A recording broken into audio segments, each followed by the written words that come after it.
पिछले वीडियो में हम लोगों ने पढ़ा था 1 बाय 1 लाइन वाइज मैंने आपको रीडिंग करवाया था पेज नंबर 3 का। अभी हम लोग देखने जा रहे हैं आगे इस चैप्टर के एक्सप्लेनेशन के बारे में। इस चैप्टर में जो पेज नंबर 3 के जो एक्सप्लेनेशन है उस पे हम लोग चलते हैं। हम लोग एंग्लो सैक्सन लिटरेचर के बारे में पढ़ रहे थे। यहाँ पर बहुत ही महत्वपूर्ण बात है कि एंग्लो सैक्सन का इन्वेड कब हुआ था ब्रिटिश में। पहले जो रोमन एम्पायर रहते थे उस समय इनको बहुत सारे अदर जैसे इसमें मेंशन है इस पेज में स्कॉट्स और पिट्स, यानी ये दो जो है ट्राइब से खतरा था, जिस कारण से इनको बार बार हेल्प लेना पड़ता था। और ये रोमन्स एम्पायर ने हेल्प लिया किससे? जर्मेनिया के पीपल से, ठीक है।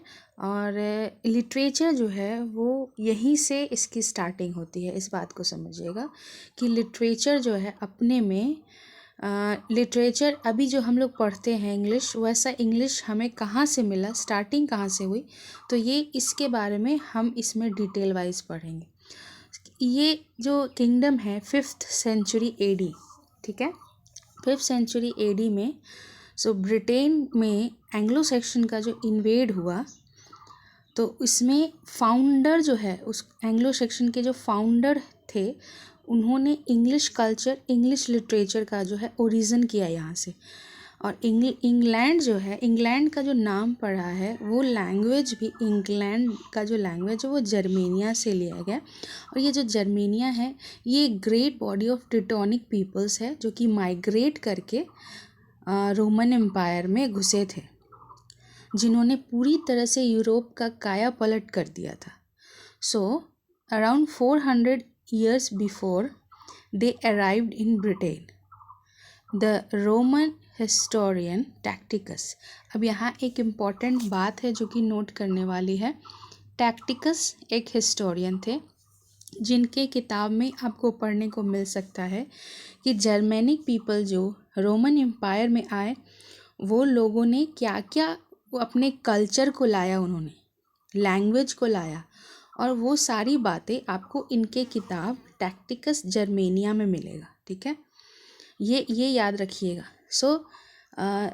ये एंग्लो सैक्सन जो है इन्वेड उन्होंने कब किया था? Around 5th century AD। और अभी इसका जो है आगे हम लोग देखेंगे कि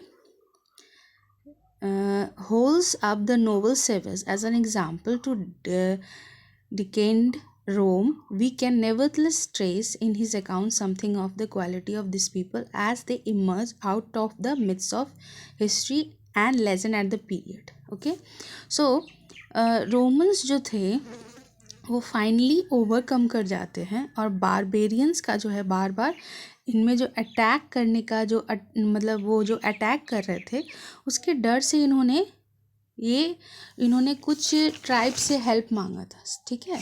और वो जो ट्राइब्स थे मैं उनका नाम भी आपको बता देती हूँ, एंगल्स, सैक्सन एंड जूट, ठीक है। इन्होंने अराउंड 600 years इन्होंने रूल किया था। और ये जो ट्राइब्स थे ये सेल्स के द्वारा इनवाइट किए गए थे। नॉर्दर्न जर्मनी, साउदर्न स्कैंडिनेवियन से ये सारे आते थे, ठीक है। अभी देखा जाए तो सेल्स ब्रिटन्स को कहा जाता है। रोमन्स का जो एम्पायर था 43 से लेके 410 AD तक था, और फिर उसके बाद इनका अटैक्स हुआ एंजल सैक्सन और जूट्स का। बेसिकली ये लोग हेल्प करने आए थे ब्रिटेन में, लेकिन ब्रिटेन में इन्होंने हेल्प तो किया स्कॉट्स और पिट्स से, जो कि एक ट्राइब थे जो बार बार इस रोमन एम्पायर पे हमला कर रहे थे। लेकिन इन लोगों ने हेल्प किया बट इस राज्य पे उन लोगों ने कब्जा भी कर लिया, ठीक है।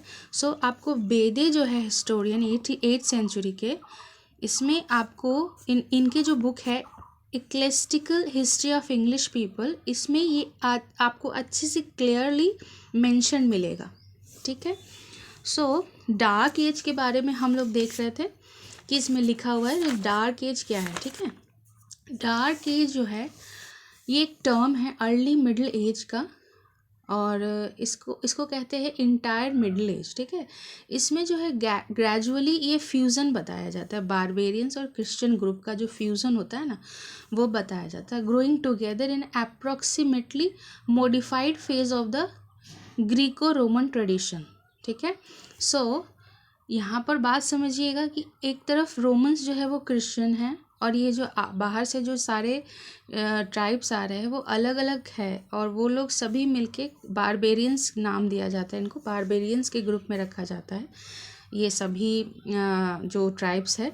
और इन सारे ट्राइब्स और क्रिश्चियन के मिश्रण को जो कि ग्रीको रोमन ट्रेडिशन को पनपने दे रहा है, मतलब उपजा रहा है, उस सारे ट्रेडिशन को जो अर्ली मिडिल एजेस में चल रहे हैं उन एज को डार्क एज बोलते हैं, क्योंकि बेसिकली इस एज में ज़्यादातर लोग को जो लिखा हुआ जो स्क्रिप्ट है, मैन्युस्क्रिप्ट्स वगैरह, वो हमें ओरल फॉर्म में मिलता है, ठीक है, हमें रिटन फॉर्म में नहीं मिलता है, बहुत ही कम रिटन फॉर्म में हमें मिलता है, जो कि हम डिस्कस करेंगे कि हमें क्या क्या रिटन फॉर्म में इस एज का देखने को मिला था, ठीक है।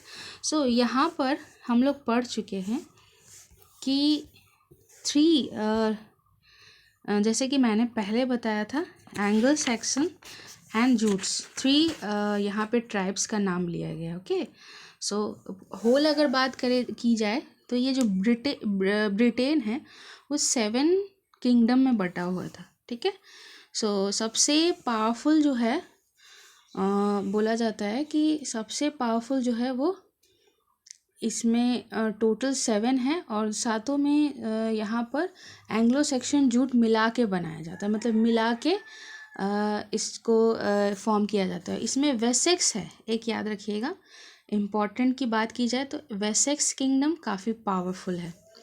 और इसमें बहुत सारे जो है रोमन मिशरीज़ के जो अल्फ़ाबेट्स होते हैं, जो अल्फ़ाबेट इन लोगों ने सीखा था, एंग्लो सैक्सन जो ट्राइब्स है, ये सब जो ट्राइब्स जिसके बारे में मैंने बताया 3 ट्राइब्स, उन लोगों ने कुछ कुछ अल्फ़ाबेट रोमन्स का लिया अपने राइटिंग में, ओके।